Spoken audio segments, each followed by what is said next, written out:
Is that gonna hit? Yeah! Well, damn!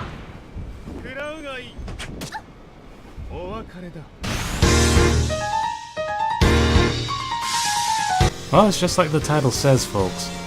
I've been playing Tekken 7 for about nearly 2 years now. It'll be 2 come this June. I had some familiarity with Tekken before I started. I had played Tekken 5 on the PS2. I played Tekken 6 for about half an hour at a cab in a gaming section. And I spent about a month with Tekken Tag Tournament 2. So when a friend of mine suggested that I pick up Tekken 7 and give it a shot, I thought, sure, I could always use a side game. How much effort could it be? I already play VF. I'm sure it'll be a smooth transition.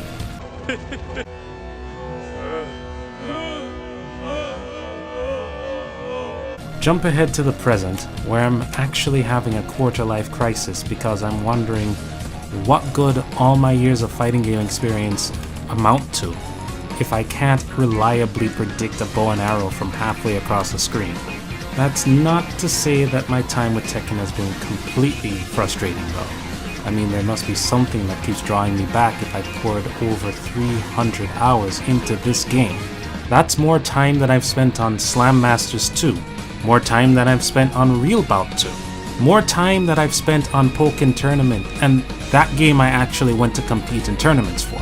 It might even be more time than I've spent on Virtua Fighter 5 Final Showdown, which is a game that I actually genuinely love, as opposed to Tekken, which is a very love-hate relationship, mostly about hate. Those who have played Tekken 7 with me know that it's the only game that actively makes me upset. Occasionally out of frustration with my own shortcomings, but mostly due to sheer mind-boggling confusion.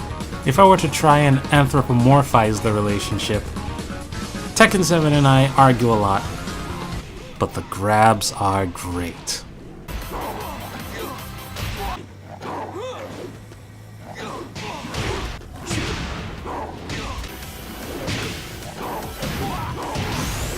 I can afford to be honest on my own channel. You all know me, you know what I'm about. I like my grapplers, I like my wrestling, I like my weird characters. King, being all three of those things at once, was naturally a first pick. And at low level play, nailing people with a Stone Cold Stunner or a running Shining Wizard, that sort of thing, it's great fun. To this day, the grabs and the satisfaction of nailing somebody with a well-placed setup is one of the things that keeps me playing the game. But even at the start of my learning process with Tekken, I noticed something that would go on to haunt me throughout the rest of my time with the title. And that's the way the game takes in inputs. It's hard for me to codify what exactly about the game irritates me so much when it comes to inputs because I don't really know the technical underpinnings of how the game processes them. All I can really say is that I know that the game is very lenient on button presses, to the point where it buffers them if you hold more than one at a time, but very strict and loose at the same time somehow when it comes to directional inputs. One of the things I know about Tekken now is that movement is very important. Knowing when to move, how to move, when to extend, when to avoid overextending, when to feign overextending so that you can bait something, so on and so forth. And it's a process that's compounded in terms of difficulty by the fact that inputs are stored in a very peculiar way that doesn't really pop up very often in most other games. In most other games, you press a directional input, and let go, you go back to neutral. The way that directional inputs are logged in Tekken, if you don't directly go back to neutral, is a stumbling block. It's something you have to learn and work around. It's also something that's very important because without that input, lots of things in Tekken would be far too strict to be viable. But ultimately what this meant was that I had to put in a lot of time and effort in order to work around these input changes, just to do the things that I could normally do in other fighting games, even other 3D fighting games. At the level I play at now, I can reliably backdash cancel and wave dash forward when I need to. I know when to do that versus when to just inch forward or inch backward. Just take a single step to the side. I've gone through playing King, Lily, Katarina, Paul, and a couple other characters here and there. Sadly, I can't say that I'm comfortable playing with any of them, but after the last couple of months, I can at least say that I feel like I've made some progress in any way with any of them. I'd say half of my complaints, and there are quite a number of complaints, with Tekken 7 in particular, is because of how inputs are handled, but that's just the nature of the game. I don't like the inputs exactly, but I can tolerate them enough to keep playing the game. In and of themselves, I'd say inputs make up only half of my complaints. The other half would have to be all the axis stuff. Handling 3D movement is a difficult task in any fighting game.